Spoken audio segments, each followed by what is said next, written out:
In this guide, I'll show you how to link your account for cross progression in Apex Legends. So, on your PC, phone, or console, you want to go to Google, and in the search, you want to type in EA login and go to search.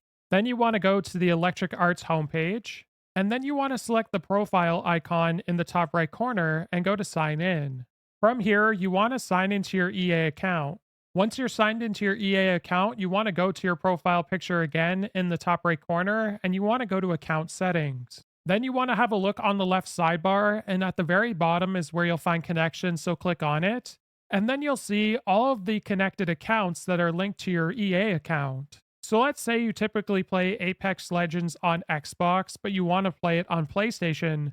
What you want to do beside PlayStation is select Link. Now, it may ask you for a verification code from your email, so go ahead and grab that and go to sign in. And it may ask you to sign into your PlayStation Network account, but since I'm already signed in there, it's just going to ask me to link account, so I'm going to select this at the bottom.